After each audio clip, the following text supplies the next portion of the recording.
देखिए, क्योंकि चुनाव के अंदर सभी कार्यकर्ताओं ने मजबूती से काम किया है और सभी से बैठ करके उनसे चर्चा जो जिम्मेवारी जिस कार्यकर्ता को मिली थी और उन्होंने जो नीचे काम किए हैं उसके बारे में चर्चा हो रही है। कहाँ कार्यकर्ताओं ने जो अच्छे भी काम किए हैं और सभी कार्यकर्ता मजबूती से लगे रहे हैं, भयानक गर्मी में लगे रहे हैं। तीसरी बार बड़े मैंडेट के साथ ये कार्यकर्ताओं के दम के ऊपर ही सरकार आई है। आदरणीय मोदी जी और डबल इंजन सरकार की नीति है जो मजबूती से नीचे तक पहुंची हैं और उसकी चर्चा हमारे कार्यकर्ताओं ने घर घर जा कर के की है।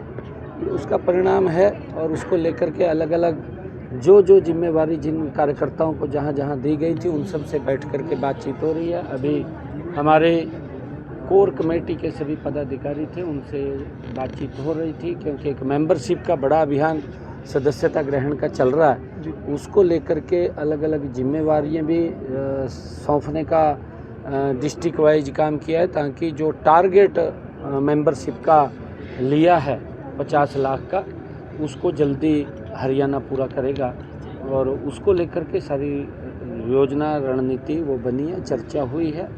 और क्योंकि सरकार भी गति से, क्योंकि हमने तीव्र गति से काम करना है और उसको लेकर के भी कई ऐसे विषय होते हैं, उन विषयों को भी हमने डिस्कस किया। सर, सरकार जो काम कर रही है उनको संगठन के लोग जो है वो नीचे लोगों तक सरकार की योजनाएं, सरकार के फैसलों को किस तरह से लेकर जाएं और जल्द सर निकाय चुनाव कई जगह प्रस्तावित है, उसको लेकर संगठन कितना तैयार है, सर पार्टी कितनी तैयार है? नहीं, हमारी लगभग तैयारी है और क्योंकि मेंबरशिप चल रही है, ये सदस्यता अभियान जो ही अपना समापन होता है और इस बीच में देख करके, क्योंकि हमने टारगेट रखा है 50 लाख का, जल्दी ही पूरा कर लिया जाएगा और इसको तीव्र गति से हम करेंगे, क्योंकि चुनाव कराने हैं, चुनाव जल्दी ही हम वो हों, इसके लिए हम कर रहे हैं। कैप्टन अजय यादव कह रहे थे सर आज चंडीगढ़ में प्रेस कॉन्फ्रेंस करिए कि 26 नवंबर से 26 जनवरी तक राहुल गांधी एक बार फिर से भारत जागरण अभियान, जोड़ो अभियान जो पहले था उनका भारत जोड़ो अभियान, उसको लेकर आगे बढ़ेंगे।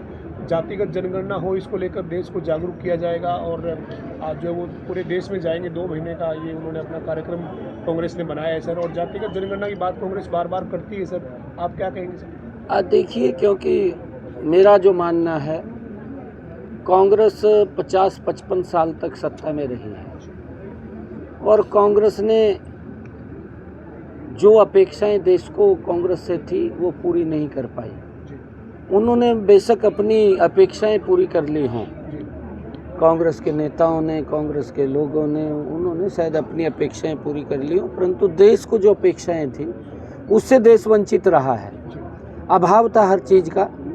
ये कैप्टन साहब को भी मैं तो आप सब से कहूँगा कि आप सब जागरूक पत्रकार हैं, जब ये लोग इस प्रकार की बात करते हैं तो उनसे जरूर पूछना चाहिए। जब सड़कों का भी अभाव था इनके समय के अंदर, गैस का भी अभाव था, विकास का भी अभाव था, सड़कें भी नहीं बनती थी, मेडिकल कॉलेजों का भी, हेल्थ का भी अभाव था, एजुकेशन का भी अभाव था इनके समय के अंदर। परंतु क्योंकि जब देश ने इनको देख लिया है कांग्रेस पार्टी को और उनको नकार दिया है, जब इनको नकारा है तो इनको फिर इस प्रकार की बातें याद आती हैं कि ध्यान डाइवर्ट करना है, जनगणना करानी है। भाई थारे को किसने रोक लिया था? 55 साल तक रहे हैं और ये भी मंत्री थे उस सरकार में, आवाज़ उठानी चाहिए थी भाई जी जनगणना कराई जाए। परंतु जब तो ऐसा लग रहा था अभी वोट तो ले लेते थे, पिछड़े का भी शोषण करते थे और एससी का भी शोषण करते थे, आम व्यक्ति का भी शोषण करते थे, तब तो ध्यान नहीं रहता था भी वोट दे रहे हमें। अब जब उन्होंने नकार दिया, अब कई प्रकार की बातें इनके ध्यान में आई। सर, झारखंड और महाराष्ट्र को लेकर क्या कहेंगे? आप भी चुनाव प्रचार में गए थे सर, वहाँ के लिए नतीजों के लिए कितना आश्वस्त है? हरियाणा का असर नहीं, पूर्ण रूप से बिल्कुल। लोग देखिए, नीचे लोग इस बात को पूरे अवगत हैं कि मोदी जी ने जो काम किए हैं उसको कोई नकार नहीं सकता पूरे देश के अंदर, क्योंकि इतने ज़बरदस्त काम हुए हैं कि पहली बार ये सरकार गरीब के घर में पहुंची है। नहीं, आज तक तो गरीब तो देखता रहता था सरकार कहाँ है, दिखाई नहीं देती थी सरकार, परंतु अब गरीब व्यक्ति को ये लगने लगा है क्योंकि जब से मोदी जी 2014 से प्रधानमंत्री बने हैं कि एक्चुअल में गरीब की अगर किसी ने सुध ली है या गरीब के बारे में विचार किया है तो ये नरेंद्र मोदी डबल इंजन की सरकार ने विचार किया और उसका परिणाम है कि अंतिम छोर तक गरीब के घर तक योजना पहुंचाने का लाभ नरेंद्र मोदी की सरकार ने किया है। जहां स्टेट के अंदर डबल इंजन की सरकार नहीं है, किसी अन्य दल की सरकार है, वो तो वहाँ के लोगों को भी उन सुविधाओं से वंचित रखते हैं जो सुविधाएं नरेंद्र मोदी जी भेजते हैं। उसका उदाहरण है, आप पश्चिम बंगाल में देखिए, पंजाब हमारे पड़ोस में है, आप देखिए पंजाब के अंदर भी बहुत सारी योजनाएं वो नहीं मिल पा रही लोगों को, लोग उनसे वंचित हैं और ये लोग अपनी राजनीति को घुमाते रहते हैं, वोट लेते रहते हैं। कई योजनाएं तो हिमाचल के अंदर भी, क्योंकि वायदे तो करे हैं कांग्रेस ने, वायदे तो किसी ने रोका नहीं, परंतु पूरे नहीं किए, वायदे करके वोट ले लिया और फिर उनका शोषण करा। अब तो आप आश्वस्त है सर एनडीए और बीजेपी बिल्कुल, झारखंड और महाराष्ट्र में? बिल्कुल, महाराष्ट्र के अंदर भी दूसरी बार बहुत बड़े मैंडेट के साथ आदरणीय नरेंद्र मोदी जी के नेतृत्व। सर आज की कोर ग्रुप की बैठक हुई, क्या कुछ रहा इस बैठक में? Core group Bharatiya Janata party की रीति नीति और संगठन के काम की प्रणाली का हिस्सा है, जिसमें पार्टी के प्रमुख लोग नीतिगत रूप से संगठन और सरकार के मसलों पर चर्चा करते हैं और उसकी क्रियान्विति कैसे हो इस पर चर्चा करते हैं। जो हमने पहले भी कहा था कि अभी सदस्यता का काम चल रहा है, बड़ा लक्ष्य है, उसको पूरा करेंगे।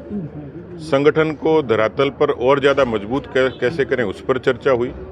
पार्टी ने जो चुनाव से पहले संकल्प पत्र दिया था उसका एग्जीक्यूशन कैसे हो और आने वाले भविष्य में जितने भी काम हैं उसको प्राथमिकता से पूरा कैसे करें। तो ये पूरी समग्र चर्चा हुई है जिसमें संगठन की और सरकार की एक अच्छे समन्वय के साथ अच्छा शासन देने पर हम लोगों ने चर्चा की है।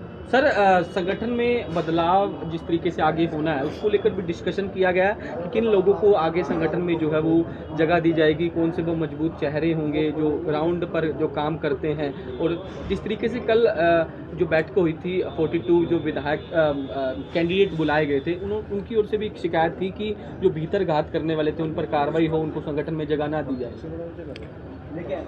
देखिए, जो हमारी संगठन की जो प्रक्रिया अभी चल रही है पूरे देश भर में, जिसमें बूथ से लेके मंडल, जिला और फिर प्रदेश और राष्ट्रीय स्तर पर चुनाव होते हैं, उसकी पहली शर्त सदस्यता है।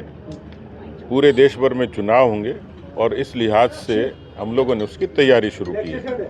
विधायकों ने अपनी बात कही है, विधायक प्रत्याशियों ने कही है, उन बातों को भी हम लोगों ने सिरे से नोट भी किया और उस पर अमल करेंगे।